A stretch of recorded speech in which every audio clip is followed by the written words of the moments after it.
and welcome to Mime Radio. I'm Karen Hoyer. And I'm James Donlin with Mime Radio. And let me introduce to you our man behind the curtain, the man with the levers and the switches and the contacts, Michael Diaz.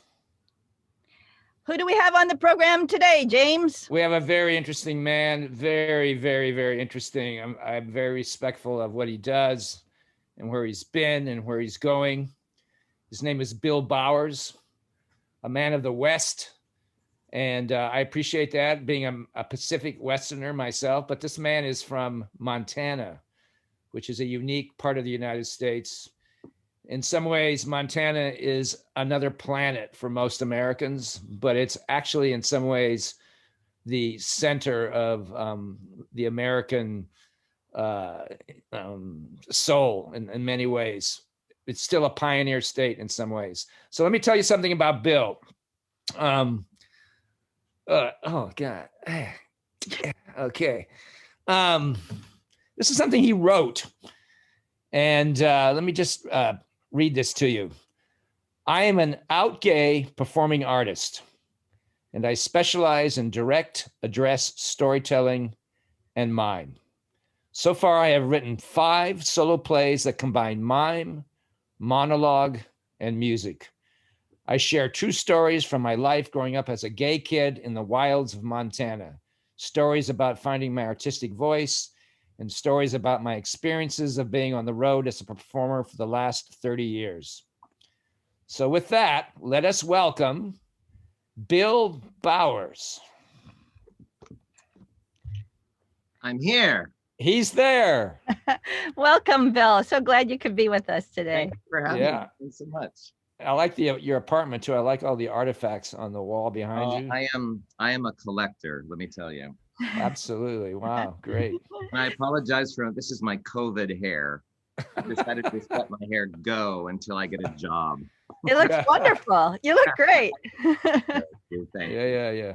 So Bill, I have our first question for you is, when you're getting ready to go on stage, like right before you step out from behind the curtain, what goes through your mind? What do you say to yourself? You know, that's so interesting, because generally what happens right before I go on stage is my mind is a blank. My mind is just a blank. It's so interesting. It's like I almost have to, I want to say forget everything. I just dial to 0 and then step on stage. And I think it probably helps me give the idea of doing it for the first time. You know, I try to just erase everything and start at 0. Now, is this true with a physical theater performance, or is there a difference I know you're an equity actor too and have played some major roles. Is there a difference between the style of performance possibly? Not much difference. I generally, when I am performing, I like to warm up and I like to go early. So I generally run the whole show, at some point during the day, like a speed through or a think through, I call it. So you're talking about your solo shows. Yes. Right? Yeah. And a lot of times when I'm in plays, I run things, I just run sequences just as part of a warm up. And then I try to just let it go and relax and just think about meeting the audience for the first time. Well, a lot of what we do as physical theater artists is so dependent on the audience and that connection with the audience. Do you think that blanking out sort of helps you be more receptive? I think so. Yeah. I think so. And I feel like we have to start in the same place. We have to meet each other. And then, I always feel like especially as a mime, I feel like I'm a bit of a guide on where I want to take people. So I feel like we have to just start and kind of a meet and greet moment. And then I start leading them and kind of determining how well the audience is picking up on what I want them to do, how we're going to travel together. Yeah. Like who is that audience to you? Do you have a perception of their identity or their energy or their force? Is there a way you reflect on who they are? That's a good question. Well, I tend to, in the work that I do, I tend to go to places that either don't get a lot of arts programming. That's something I'm interested in. And I think that part of that is coming from a place like Montana. And I also have started to specialize in going to places where the conversation about, for example, being a gay person, where that conversation may not be common or familiar. So there's a part of me that's starting with, I I want them to like me. You know, I want to introduce myself as a accessible, affable guy in a non-threatening way so that they're willing to kind of step on a train with me, because where I'm going is somewhere they may not have known they were going to go this evening at the theater. Mm-hmm. Yeah. And the fact that you're a gay man, does that factor into this kind of approach with them? Is there a special energy or special considerations that you might apply, like where I might not, being a heterosexual person? Well, it's, you know, it's what I've always known. And I think, yeah, I think I'm just back to Montana. Since you brought it up, James, I'm going to keep referencing Montana because that's such a huge part of how I developed as a human and certainly as an artist. Yeah. That feeling of I want to be accepted and I want to be heard, but I also want to do it in a way that's not threatening. That's, you know, so much of my work is about like, I'm just this guy, I'm a guy like, you know, and there's some things you don't know about me yet that you're going to learn this evening. And that very much has to do with growing up in Montana and wanting to just not get beat up, you know, just kind of survive that way. Bill, tell us a little bit about like how you got started on this journey and what brought you to using mime and physical theater. Yeah, I didn't know at all I was going to be a performer. I mean, that was not even on the radar for me as a little kid. My basic statement about this is that I was a mime before I knew there was even the art of mime. I am a quiet person, an introvert. I think I'm a learned extrovert at this point because I've just been doing this so long. Yeah. But I'm very quiet, and I was a very quiet young person. So not that I didn't speak, but I was really interested in not having to speak as a little kid. That was interesting to me. And I'm from a large family. I'm the youngest of 6. And so I had older brothers and sisters who talked for me. And I'm also, classically, I'm from this big quiet family. Quiet, not meaning stoic, but quiet, like my family historically didn't really talk about much of any depth, you know? And that's not uncommon in the West, and it's not uncommon from the 50s and 60s. Yeah. It's just that it was before Oprah, you know, nobody talked about anything. So I clocked that too at a pretty early age. And I think add to the fact that I knew pretty early on that I was different than everybody. We didn't even have the word gay when I was a kid. I don't even think a word existed. You just weren't, you know? So that combination of things really just kind of positioned me to be quiet and to pay attention. And so I started doing mime before I really knew what it was. Then when I was about 14 years old, I think, I was in an English, first year in English high school class, and we had to do reports on our drama unit. And a teacher that I think was paying attention to me because I was very shy said, "Why don't you look at silent acting and do a book report on that?" And that's when I really remember reading about the art of mime and reading about, that it's actually an art of gesture, an art of silent communication. And I did my book report in mime, which was a big moment too, because it was the first time I'd really ever performed anything. And I got a lot of encouragement. I got an A and I got encouragement, and that kind of led me to wanting to, well, maybe I'll try doing theater. Maybe I'll try doing a play. It was really the door that cracked open. And I've been doing mime ever since. And then when did you, I know that you've studied with Marceau. How did that happen? Was that after college or when? Yeah, way after. I I had seen Charlie Chaplin a lot. Mhm. Because Charlie Chaplin and I, when I was very young, I found out that he and I have the same birthday. And when you're like 7 years old, that is such a big deal. Mhm. And so I had this connection to Charlie Chaplin. I loved him.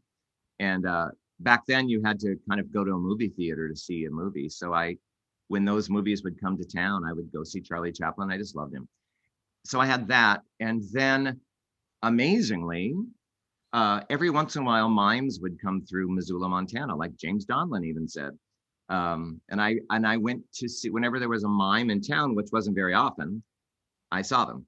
And when I was 17 years old, Marcel Marceau came to town. He was playing one night in Montana, and he was playing in my town, and I went. My mom bought me a ticket. I don't even know that she knew what mime was at that point, but she just knew that that was something I would want to do. So I saw him then at 17, and I would probably see him perform 20, 25 times after that through the years. But I didn't meet him until I was 40. So I had been working as an actor, and I was working on Broadway when he announced. I was watching the news, and he announced that he was embarking on his 80th birthday world tour. Oh my. And I thought, I just had this light bulb moment. I thought, well, if I'm ever going to study with him, I'm ever going to make this happen, it has to happen now. So I left. I was doing The Lion King on Broadway, and I left it and went on the road, and I would meet up with Marcel Marceau in the US where he was performing and teaching. And I followed him around on and off for the next 3 years. Oh my goodness. Wow. I want, before we get far away from Montana, we'll probably come back. I had a question, and I actually muted myself when I asked the question. So now you can hear me. You know, it's interesting. You talked about observation and in Montana. So as I said, I toured a lot there. Billings was another place we would go to. I have an interesting story about Billings, about snorkel diving in a swimming pool. Oh yeah. In Billings. But I remember doing workshops with high school kids, and just a simple exercise like freezing, like walking and you clap and they freeze. Yeah. Most of the kids in the rest of the country, the USA, would freeze with their heads down a little bit like this. Oh. So when the Montana kids would freeze, they were always looking up, it seemed, because of the vistas and horizons, and also this idea of this environment that opened up your imagination, I think, whether most kids realized it or not, but you were looking at the space, you were just aware of it, I think. Mm-hmm. And I found that fascinating. Yeah. The kids would naturally kind of recognize their environment. Right. Yeah, where the city kids would always be kind of closed when they'd stop. Yeah, it was interesting. So you were most likely one of those kids that looked up. Probably, yeah. Yeah. Well, I'm just reading a book by Mary Overly. If you know her work, she actually was another Montanan and died. Oh, was she? I didn't know that. Yeah, and she created the viewpoints. Right. I didn't know she was from Montana. Yeah, and her Eastern Montana or Western Montana? There's a difference, right? Central. She's right in the middle. Oh wow. Yeah. But her whole book is about that very thing you're talking about. Like that's how she learned that she wanted to be a dancer. That's how she developed this idea of the viewpoints, is seeing yourself in relation to space. Yeah, that makes total sense. Yeah, I was very influenced by the Big Sky Country when I was a young mime. But getting back to Marceau, so you would meet with him periodically when your schedule allowed it, and he allowed you to do that. He wasn't very easy about it, to be honest with you. Yeah. How so? It was not an easy experience. I guess I can say that now that he's been gone for a while. But well, it's I think he was a complicated person to know. Absolutely. And I certainly had my experience with him. I did a dumb thing in that when I was applying to study with him, I had been working for an actor for a long time. So I had a resume, and I was on Broadway, and I thought, well, this is really I'm a shoo-in, So I sent him this resume and big fancy cover letter about, all the things I'd done. And it totally worked against me, because his thought was, if you're an actor, then you're not a mime. You could never be a mime. Really? And I was also way too old. He said, if you start studying mime, you need to start when you're 20. So he didn't want to accept me. So I ended up going to, I worked with Greg Goldston, if you know Greg, Oh yeah. here in New York. And I asked him, because he had a relationship with Marceau, I said, can you give me some lessons so I can feel, like I'm prepared for what he wants us all to do? And Greg was great about that. And I had to kind of push my way into Marceau. And it was very, it was very challenging. So But you Bill, were you sort of like self-taught mime, and you just wanted, and you'd already been performing as a mime, but you wanted to have this experience? Exactly. And I think that also worked against me too, that I went in saying, well, I've been doing mime my whole life, and that did not sit well with him because I hadn't studied, but there was nowhere to study it when I was young. So I read every book I could find, and I made up what I thought it was. And when mimes would come through Montana, I would see them. So I had put together what I thought mime was. Well, I feel that at the root of mime is acting. I mean, if you can't act, you can't do mime well. That's what I feel. So I feel you already had the foundation. What are some of the other influences that you might have had going back to the early days or around the time of Marceau, besides the classical Marceau style? But what other things did you find and could put in your toolbox? Or are you a derived yourself? Yeah, I certainly am. I'm a child of the early 60s. So I watched Danny Kaye. I love Danny Kaye and Red Skelton. And in fact, I saw Marceau, I think, on the Red Skelton show when I was a very little boy. And I remember it because I thought he was a Martian. I was so young that I didn't understand that he was silent and he was wearing white. But I remember him. I had the same experience. I saw Marceau for the first time in 1955 on the Ed Sullivan Show. Oh my gosh. And as I think back, he was kind of like an alien, all in white. And all he did was walk against the wind and lean on a fireplace mantle and something like that, and pull a rope. I think that's all he did, but it was like, whoa, what is that? So exactly. Yeah. Well, I certainly had those early clown kind of influences. Jerry Lewis, I thought was hilarious. Lucy, all of those TV shows from the early 60s. I wasn't up emulating them or acting out. I was not that kind of kid, but I really loved physical comedy, physical acting. And Charlie Chaplin, I just have to go back to. I just still think he's such a genius, and he's probably my number one influence. Well, all those early shows were actually based in stock commedia characters. The shows you're talking, the character, and also the classic clown Auguste and Whiteface metaphor. So I think we were, those of us of this generation, were all influenced by those people, whether we knew it or not. Yeah. I do want to say also, just before my experience with Marcel Marceau, the first mime book that I ever got in Montana was the Richmond Shepherd's Technique of Silence. And my high school teacher gave it to me. And I loved it. I still love that book. I think it's such a great book. I give it to students all the time. And that book that book made me think, I am going to be a mime. I'm going to be a mime. And so I wrote to Richmond Shepherd. I wrote him a card and I sent it to his publisher, who was listed on the back of the book. And he wrote me back.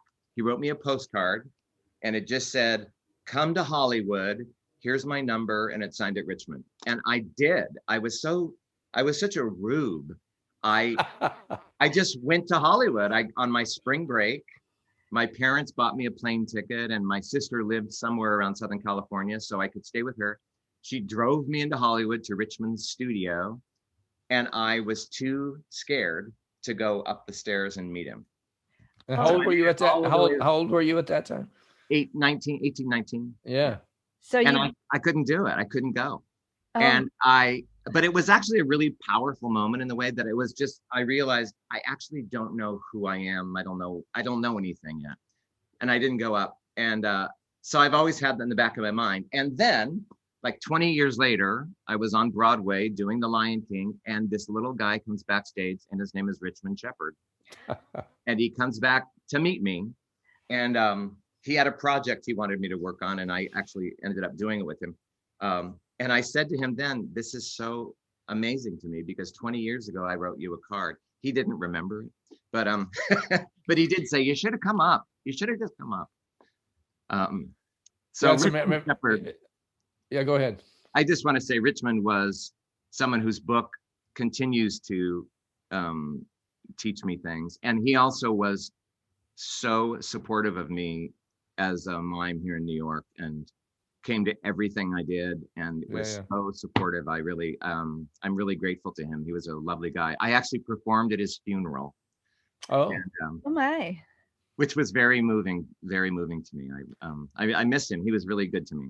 What a wonderful story. Thank you. That's great. That's wonderful. It's funny. When I met Marcel Marceau for the first time, I'd arranged a meeting backstage in a little town like Montana called Redding, California. Oh yeah, yeah. It's in a very Montana-like part of California. And I remember I met him. There's a whole story around that. But then I remember getting a signed portrait, a photo, an 8x10 glossy, like 2 weeks later in the mail saying, I don't remember if I met you at all, but here's my photo, and my signature and all that. But it's funny when you say he didn't, remember you, So. Wow. So now maybe mime is in a sense, do you feel that it helped you to explore the world? I know it did in my case, like it got you out of Montana in terms of touring and these adventures like with Richmond Shepherd and so forth. Kind of opened your vistas? Oh, absolutely. I mean, mime is the thing that made me realize I had some kind of, I had an ability to express myself, and I had something to say. So it gave me that kind of voice. And then it led me to doing other kinds of performing and acting, and I could study that. So I studied acting in college, and then I moved to the East Coast to go to graduate school. And the whole time that I was studying being an actor, I was being a mime to make money. And it was back in the early 80s when there were mimes on the streets and mimes doing all those things. I was attempting to do all that.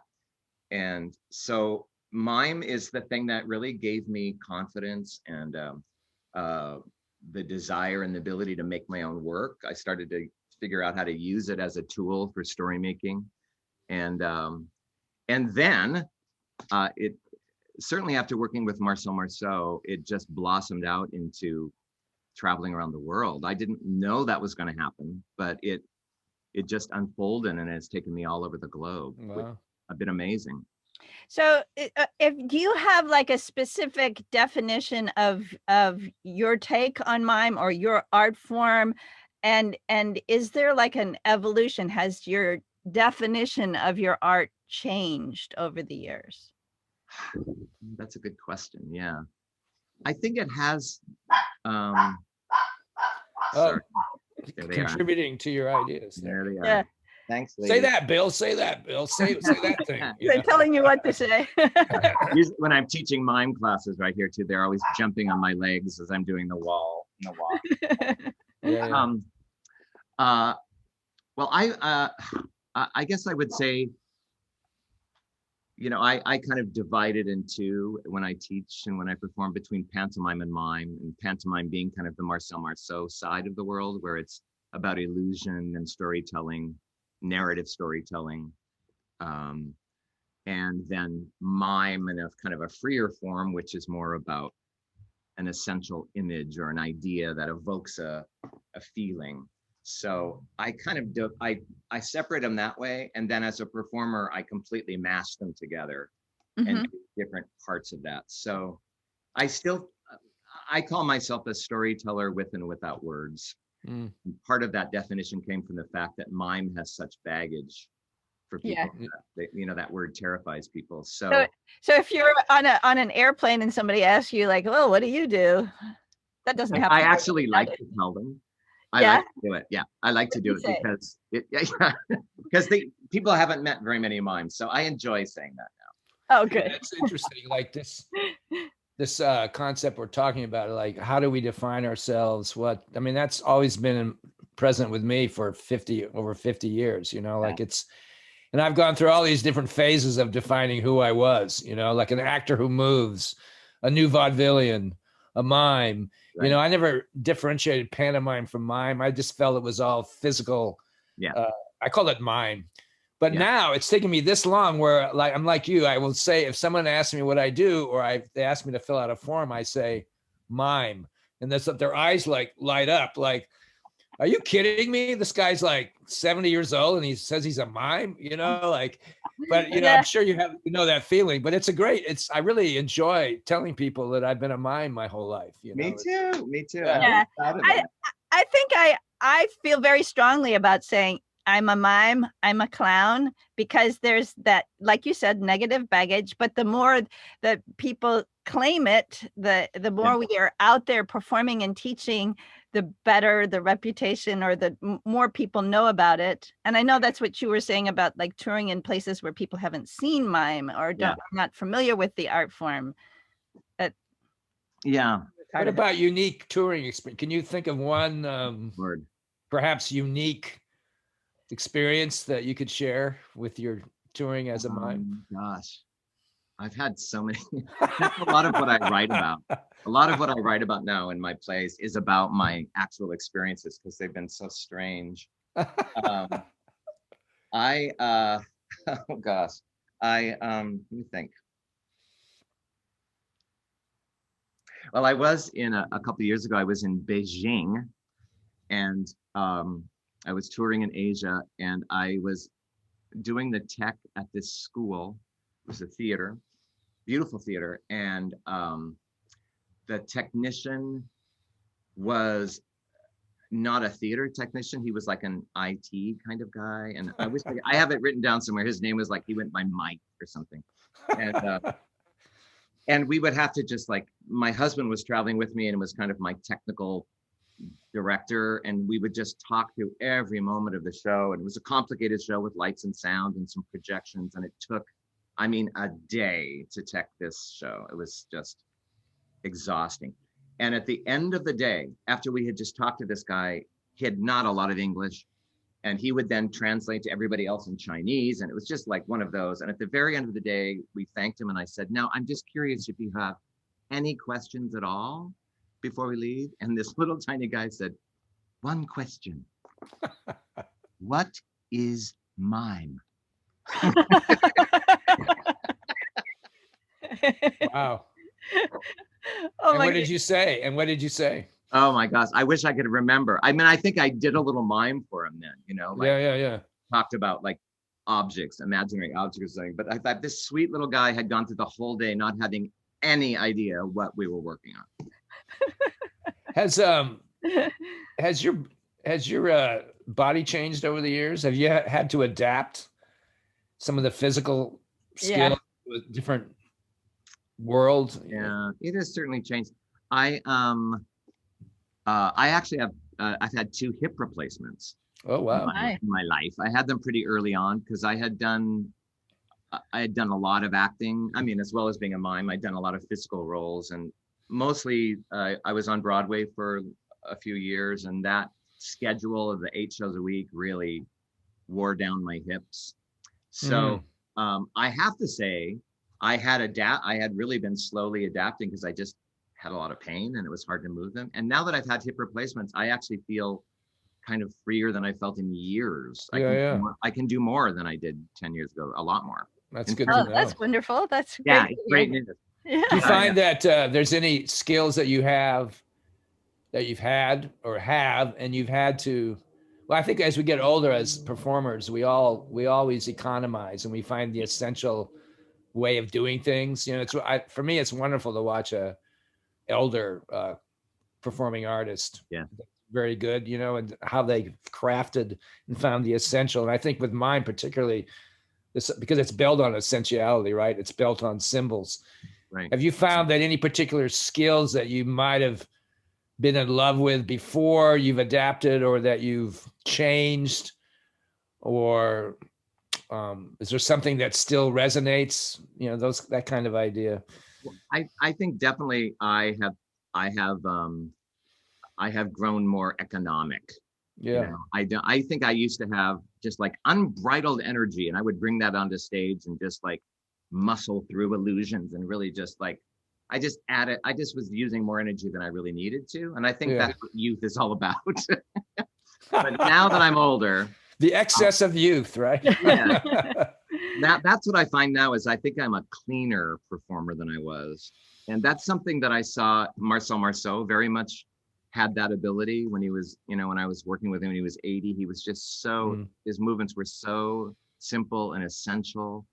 And I try to instill that in students about the idea of, doing less, Yeah, I remember, speaking of Marceau, I remember watching him perform when he was around 80 or in his late 70s. And, he did the classic style of the blackouts between the pieces, between the numbers.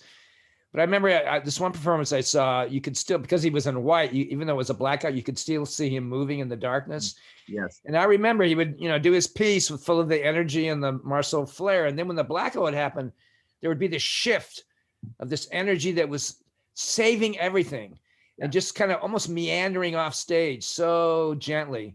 And then and then the title card would be shown. Then you'd see him come back in really slowly. Just everything was right to the moment. And then the lights would come up and then he would do it, he would be doing his stuff. But that was a great example of how the older artist just conceptualizes everything, and there's no rush, and everything is in the right time at the right place. I saw that exact thing you're talking about a number of times with him. Yeah. I also have a great photograph of him. I wish I would have brought it out here today. I took it of it's him backstage before the show's starting, and he's peeking through the curtains to look at the audience. And first of all, I love that he's doing that, but also it's this, you can see the shape of his body. He's this little old man. Yeah. With like his back is hunched over and he's like peeking through. But I thought, wow, in like 7 minutes, he's going to become Marcel Marceau. Do you like to do that? Do you like to peek before a show? Oh. Wait. Uh-oh. That. Uh-oh, it's time. Michael, is that you? What is this? What are you interrupting us? It's time for a gift. Oh my. Right, I think you've received something in the mail, correct, Bill? Let me put on my glasses for this. I'll put mine on too. And I should open this. I should open this live on camera. That's right. Yes, that's right. It's like it's a celebration. It's not like spiders or anything like that, is it? Oh, no. We from the Mime Museum, we're trying to, clear out some of the exhibits. So we sent you a small token from the Mime Museum. Okay, I'm opening it. Here I go. I also want to point out, I don't know who did this. It says, do not open until on the air, Mime Radio Podcast. And then it says here, you could open it here. It's giving me two choices. I'm going to go with the second choice. All right. Yeah, I'm excited. I too. I don't get a chance to rummage through the Mime Museum much, so every time something is sent out, I'm really curious. Mime Museum. Can you show us the card, or if there's a card or a? What does it say? Here it is. I'm going to read it. Can you get that? The Mime Museum, souvenir 46BX02, Michael Diaz, curator, contains the original butterfly who performed with Marcel Marceau in Biff Chase's Le Papillon for 225 performances before passing away in 1958. Wow. So we thought the butterfly would be, don't let it escape. Make sure you. I think it's pinned down, Michael. Oh, yeah, that's it's right. No longer. Right. No longer flapping, I think. That's true. They do have a finite shelf life. That is. Wow. It's so elusive. I would be so honored to receive that, especially with your history with Marceau. Wow. Oh, that is. So that butterfly performed for 220. What'd you say, Michael? It was 225. And do we know if there's a gravesite somewhere in the air, or? No, he's got it now. Oh, he's got it. Yeah, that's it. Oh, I'm sorry. Yeah. You gotta. You could bury it if you want. Oh, I don't know. I think I actually have a little place in my office. I'm going to put this. That's fantastic. Well, we knew it would do well in your hands, so thank you. Oh my gosh! I wish you could all come over and I'd show you. I have some things, nothing like this, but this will be a lovely addition to my. Great! You can show that to your your students in the future. I will. Yeah. Thank you so much. That's pretty brilliant, I have to say. Wow, cool. That's so hey, do you have any disaster stories? And you told us the one about the guy who asked you what mime was. Do you have any disaster stories that come to mind? in your travels? I was for many years. I got this job because I'm a mime.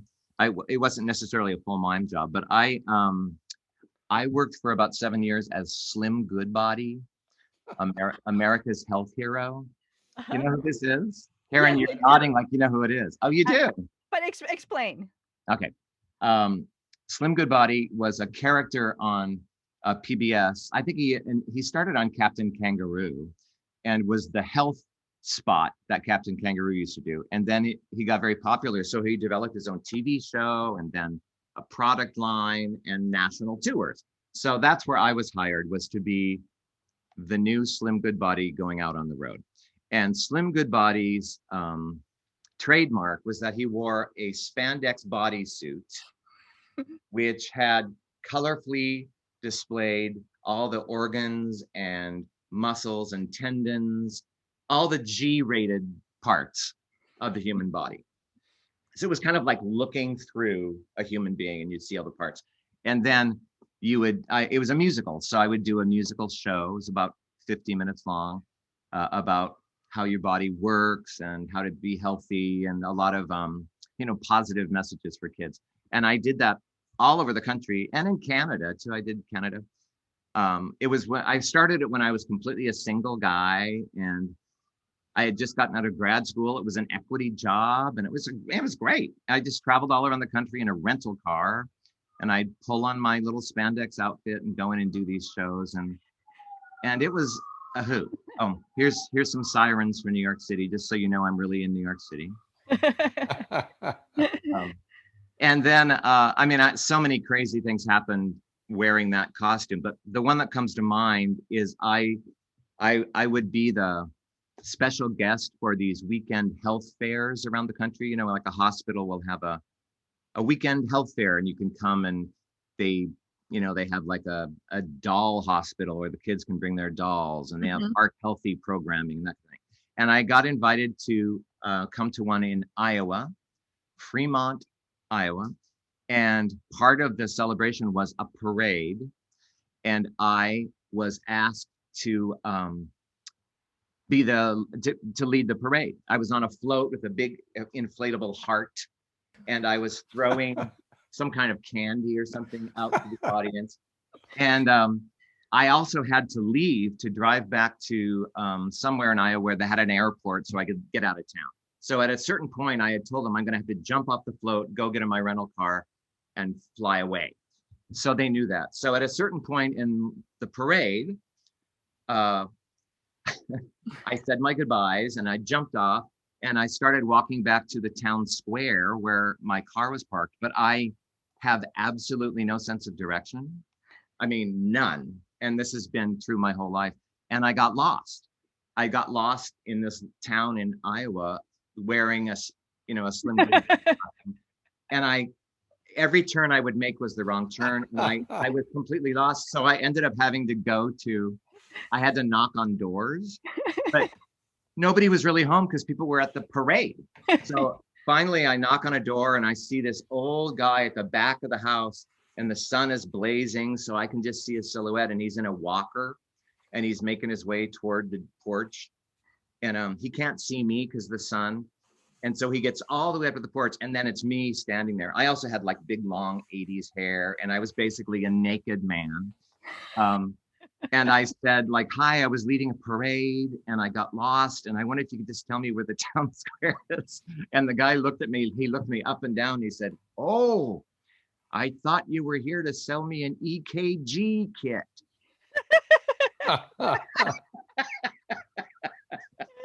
Wow. Oh my God, that's wonderful. So yeah, Amazing. That's good, Bill. Slim Goodbody. Yeah. Bill, tell us a little bit about your work, because you write your own work, you devise your own work. What's your creative process? How do you come up with your ideas? How do you put it together?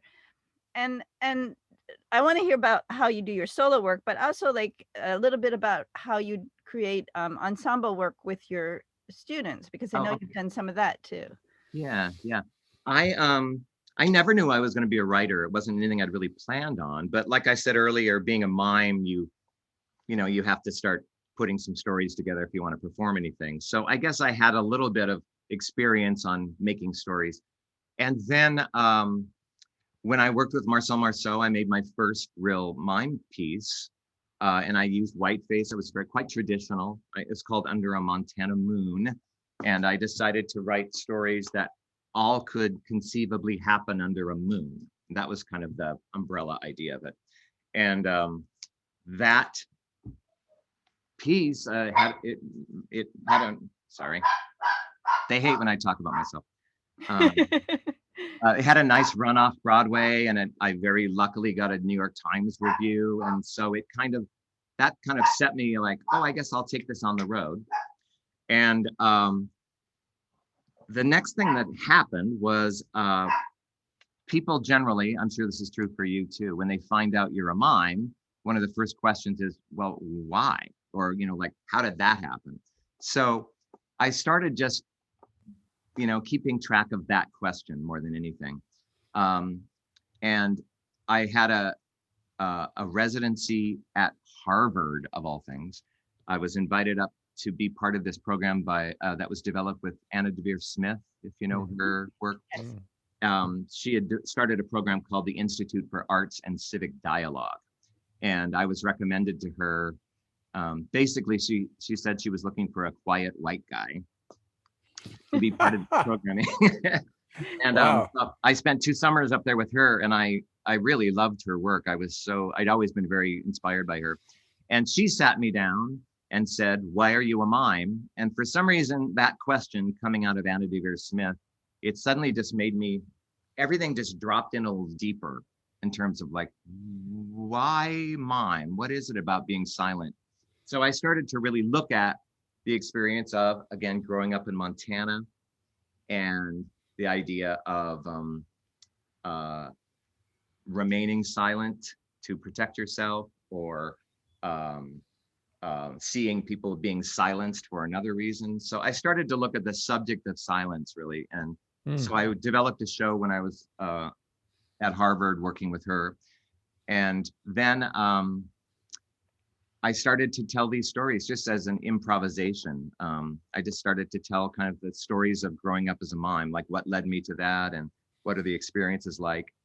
And a director who I admired very much came to a little improv thing that I was doing and said, I think there's a play here. Do you want to develop it? Her name's Martha Banta, and she was the dramaturg for Rent, the musical, and she's a dramaturg. And she really helped me find the story of me and mime. And we were originally going to make a comedy called My Life in Tights and just tell crazy stories, because I have a lot of them. But in the midst of writing it and talking and considering the subject of silence, this whole other part of my life, which I had really kind of pushed down, started to rise up, which is the AIDS crisis. And I had lived, I've always lived in the East Village, but that was really, right at the center of the AIDS crisis. And my partner actually died of AIDS in 1992. So that experience, which I had really kind of put away, it started to become very resonant to the subject of silence and what wasn't getting talked about. I had experiences with his family who they didn't know he was gay. Neither of us were out to our families. Suddenly this disease is here that there's no cure for, but they don't want anybody to know. It was levels of silence that were so painful and so profound. That became part of this play. Wow. You've done so much acting in plays and then the mime work. Do you find that one or the other resonates deeper for you? Like I'm thinking, because of these very personal stories that you were trying to create, that probably the mime world would be the only way to really get into the depth of that, other than what the experiences you might find playing a role in a conventional play. Do you feel that the word mime work really allows you to go deeper and to find the textures? It's so true, because it doesn't, words can't even contain some things, they don't exist in words. It's bigger than that. It's something else. So for sure, physical theater is my primary voice. but I also started to develop a style which I've followed through on, which is talking and miming at the same time. So Yeah. that's very much become a style that I use. And I have whole sequences that are silent, but I'll also combine them with spoken word. And also I use lip syncing and a lot of sound tracking. So I kind of blend sound in different ways with movement. Yeah, well, to me, the voice is a gesture and movement is a voice. So that to me, it makes sense that you would use sound and voice. It's always an interesting conversation with people that even mimes themselves, like, oh, you talk, especially with the younger generations now, which will lead me to the next question about teaching. But it seems that I mean, I know you sing and you've been in musicals. Do you find that your mime process and there's a connection between the music of the moment of time? So, you know, in one way, like I like to think of my pieces now as songs. My mime pieces, they're songs. So there's this time and space similarity to music and what you're doing as a mime. Can you speak about that? Oh, absolutely. I do think it's music. I do think it's music. Yeah. With beginning, I always think about like there's in the introduction and there's the introduction of the theme or the leitmotif that's going to follow through. I think about when I teach, I talk about like each movement is a note, and now we're going to put those notes together into a phrase. And where do we breathe? Where are the rests? So that the audience can breathe with us, and we go on to the next phrase. And it's so musical. Yeah. Plus the dynamics of music are a really big part of physical theater too. Like you talk about staccato movement or legato movement, and those are all terms that come from music. Absolutely. Yeah. Absolutely. Yeah. Tell us. I'm sorry. Go ahead. Go ahead, Karen. I just wanted you to tell us a little bit about working with students and devising work with your students. Sure. There's a couple of projects that you were let me I just want to jump back one just in terms of how I write. So the first play I wrote was a mime play. The next one was a play that ultimately was called It Goes Without Saying, and it's the story of why I became a mime. Within that is like why I'm a mime and where silence has taken us all. That's It Goes Without Saying. The next play that I wrote, I gave myself the question of what is a boy and what is a man, because my mom died and I found this little poem when we were going through her things. It was this hokey little poem from the 1950s called What is a Boy? And my sisters, when we were going through my mom's stuff, they said, oh yeah, this was actually pinned on you when they brought you home from the hospital. Like it was on the little baby blanket. And I took that poem, it's still on my wall. It will go with my, this will go near it. But I took this poem, which was so interesting. It was like, what is a boy? Well, he's like rough and tumble and puppy dog tails and all those kinds of things. And I remember reading it thinking like, oh my gosh, this is the instructions my mother received to have a little boy. And she got this little boy. And I wasn't really any of those things. So that was a starter for this second piece called Beyond Words. And in the midst of it, I actually had a son. I had a child. So it kind of culminates with becoming a father. The next piece is All Stories from the Road, which we've been talking about today, called All Over the Map. And that's just all true stories. And the most recent one, I decided to go back completely to silence just for fun. And I wrote a piece for young audiences called The Traveler, which actually drops next week. We're releasing it, we're streaming it online. And it's about a 40-minute story, very Chaplin-esque, about someone who becomes homeless. It's told in a very fun, playful way, but it essentially looks at nature, knocks this house down. So like it looks at the ideas of the weather's changing, the world is changing, and this character is suddenly forced to grab what he can and run. And it goes on a little journey with him meeting other people who aren't like him, learning about other cultures, and how he goes to a border. He gets to a border and there's a wall and he has to go through it somehow. And he ends up finding a new home. So that's my latest piece. So I generally give myself little assignments in a certain way. What do you think your responsibility is to the younger generations? I know as a elder mime myself, I'm feeling more responsibility for handing down the knowledge that I've garnered over the decades. also accepting the power of mime as an art form that should thrive in a theater. I know in recent decades, it's become more of a birthday party event or a street performance event, but it really does belong in the theater. Yeah. And I think that for me personally, that's important for me to influence the younger generations who are interested in physical theater, that this is a performing art in a theater, or can be, where you can take it to its limit. You know, I'm just wondering how you feel about, because I know you teach quite a bit, and just how do you approach that with younger I mean, what you said is so true. One of the things Marcel Marceau told me that really has stuck with me is that if you don't teach this, if you don't pass it on, it disappears. It just finds out what mime is. So that's really where I began as a teacher, is to introduce this art form, because more and more, I'm sure you're both experiencing, these younger people don't even know what it is. They don't know who Marcel Marceau is. So I really feel like that's my first responsibility, is to introduce this art form and also pay homage to the lineage, you know, like this is where it comes from. And I think it's back to your question too, Karen, about how I work with students, is to give them the license to make theater.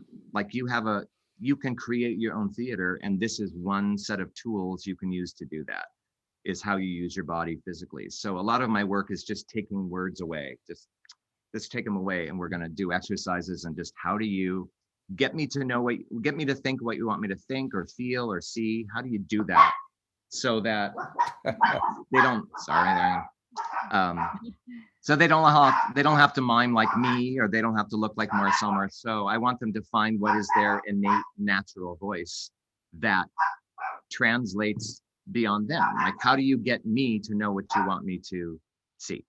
So I want to give them a license to use their body to communicate. That's very crucial, I think, in teaching, because it's it's getting warm. Oh my gosh, not another fire. I think it's rapid fire time. Rapid fire time. Whoa, let me are you ready for this? Bill, are you ready? What does this mean? Oh my gosh, this is the highlight of the program, or among them. I'm going to give you a list of words, and you're going to give me rapid fire reactions in a one word or a short concept based. We're doing word associations. Okay. It's therapy. Yeah. So I'll be delivering these words, and you just, as quickly as you can, out of the top of your head, give me an answer. Okay. As economically as you can. This is the rapid fire section. Are you ready? Huh? Feet. Clock. Arms. Oops. When you Karen, you go first. Go. Okay. Clock. Light. Curtain.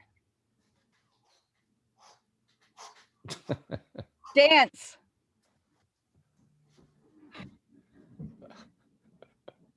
Memory.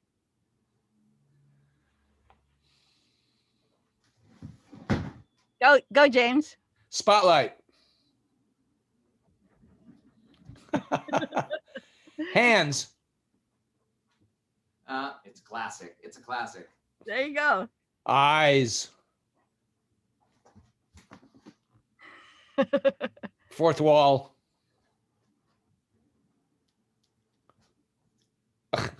Sweat. Child. Elder.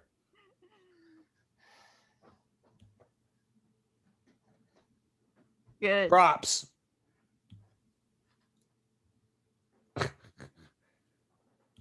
Mask. Red nose. Age. Oh, age. Good answer. Failure.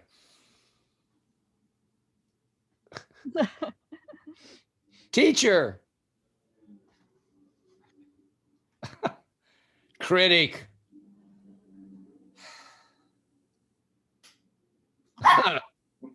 Language. Um, language. Blah, blah, blah, blah, blah, blah, blah, blah, blah, blah. Clown. Um,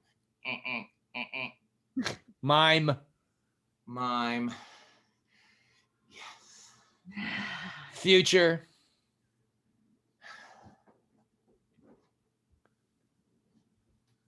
Past.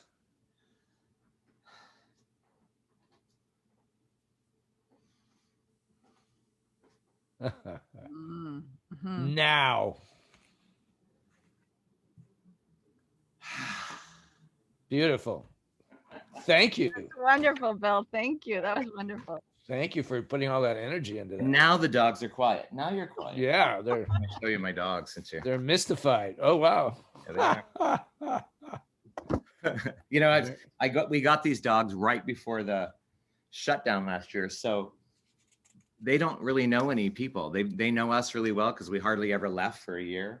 But they're like weird little COVID dogs. They're completely not socialized, and they've been living with a mime for a year. So, Wow. speaking of that, thinking about this past 13 months where it had such a devastating effect on the arts and for performers and everything, do you find anything like in your life or in general that is positive about this pause that we had to take? Mm-hmm. You know, I have, in that I have been home for a year, and I have been traveling so much. It's like the blessing and the curse. I had been gratefully getting a lot of work, and I also am a kind of a classic actor. Like if I turn down work, I'm never going to work again. So it was very hard for me to not say yes to jobs. So there were times I'd be on the road like 200 days out of the year, and I have had a chance to really be home, and it sounds crazy, but like cook dinner every night, and which I've really enjoyed. And we have a 10-year-old son, and I've had so much more time with him. So that's been an amazing experience. And it's made me also have to learn about Zoom, which has been really challenging. And I have so missed working with students in real time, in a real space. I mean, I miss it terribly, but it has made me look at how I teach. It's made me really take a look at how I teach and have to figure out new ways. So I've had to be creative in new ways, which has been, that's a gift. It's hard. It's hard to rethink things when you're really comfortable in how you teach, and then it's all thrown out the window. And the newest piece that you were telling us about, that's all virtual also. That's like a film, or? Yeah, we wrote it. I mean, I've been working on it for a few years. So we had done it last February in New York. We did some workshops, and it was scheduled to open off Broadway in middle April. So it was all ready to go as a live piece. And then the world shut down. So we went back to the drawing board and thought, if we wanted to release this, well, we kept thinking the world's going to reopen. Oh, we'll do it in the fall. Oh, we'll do it in January. And then we thought, let's just look at it as something we could put online. So we reworked the script, and we shot it in a theater as a piece, but the culmination of it ends up on a Zoom meeting. So this character kind of jumps into your screen at the end. So it looks like a piece of theater for a lot of it, and then it makes this leap at the end, and we'll see how people respond to it. And I just devised a piece with my students at NYU, which we created for Zoom too, which was really hard to direct on Zoom and figure that out. But these students, I mean, they know so much more about this world than I do, for sure, that they taught me so many things about editing and TikTok and all of these, these platforms that I just don't know about. And they made a beautiful piece that was essentially about how much time we all spend on screens. They did a section that was silent film, and a section kind of an homage to TV shows of the 70s. And the third section was Zoom and all that can go wrong on Zoom. And it was very clever and fun and had a lot of movement in it. So that came out of this COVID year too. I wouldn't have known how to do any of that. Mm. What advice would you give to the younger artists that you're working with now, before, now, and in the future? Yeah. Well, I do think it is about giving people the green light to make their own work, because I think Yeah. more and more and more that's where it will go. I think, you know, in terms of devised theater and physical theater, the US is a little behind other countries, you know, and I think agree. Yeah. we're seeing it come into the US more, and I think that's where it is the opportunity to now make your own pieces. You know, auditions are going to be online forever. I think that's where it's going to be. So these skills that they have in terms of how to self-tape and make theatrical decisions on a platform like Zoom, those are all great skills. But the main thing I try to teach as a mime is the craft of it, is that you can't skip any steps, you know, that that it's a practice like yoga in a certain way. You learn a foundation of exercises and you practice them and you build on that vocabulary. It's not like I'm going to teach you to do the wall and then you're a mime, you know. Yeah. One of the challenges with, you know, I sound like my father, but with the younger generation is we've been given things really quick. You know, you see a thing and then you get to switch the channel and do something new. And I don't think the art of mime is that. I don't want it to be that. I want it to be a craft that you come back to and you continue to build on. And I don't know. That's what I think. I think Yeah. it's a I craft. think that's really nice. I mean, I sort of feel that in my own life, that I started out with this concentration on mime, and then it branched off into all these other things that I do, and now it's coming back to, like, I just want to think about that essence of mime that's the root of everything I've done. So that's been a wonderful experience for me in this past COVID year of getting Yeah. to that, working with James and doing those kinds of things. Oh yeah. I How feel do like mime is kind of the antidote to devices, you know, to our this living on devices. It's the antidote to it. Let's turn all those things off and just like be in the space together. And you know, it's very, I don't know, cleansing in a way and simplifying. You know, in a world where we're moving so fast and so much is coming at us all the time. I like the simplicity of it. What's your legacy, Bill? Or do you even think about that? Or if you're working with younger people, like, how do you approach that subject at all? Gosh, I wonder if I think about it. Yeah. Well, I am, you know, I guess I am in that I'm starting to write a memoir in a way. So I've started playing with that idea because I have written these plays that have autobiographical chunks in them. And I want to try to see if I can write it out in terms of looking at my journey as an artist, like what led to what. So I guess I'm thinking about it in trying to write this stuff down before I forget it, you know. I have a question that is interesting. Like, my father didn't accept me until I started making money as a mime. I remember I started in the late 60s studying mime in college. And I remember first of all, he was very upset that I was going to be I was starting to be an actor, because actors were promiscuous and they were drug addicts and so forth. Yeah. And so it took a long time for me to I was the black sheep, as maybe you were in my family, and especially as a mime. Right. And it took a long time for him to acknowledge but by the time he died, he was really proud of me. Not just because I made money at it, but something else happened. I'm wondering if you have that journey at all with your own legacy within your own family in a sense, or your sisters, or, you know. I have been so lucky in that sense with my family, because I could say I'm the black sheep. That's actually probably not true. I was kind of like the darling baby boy, you know, I was the baby. And so I got a lot of affection just because of that. And I also, you know, going into theater at a young age in Montana, you know, people in my family, like, hunt and like Yeah. we have dead deer hanging in the garage and, you know, all that stuff. And then I was like doing classical pantomime. It's like, they didn't know what to do with me, but I didn't get a lot of judgment about it. I wasn't discouraged. I think they saw that I had a talent and that I was happy doing this. And I also lucked out with my family as a gay person because my family, even though it took a long time for me to come out and it took a chunk of time for everyone to be accepting, we all grew through it. And I've been very, very lucky that way. I mean, I know friends who haven't had the kind of support that I've gotten from my family, but my family really has shown up in so many ways. They continue to. They still don't really understand what it is I do and why I do it, but I think they're really glad that I'm happy.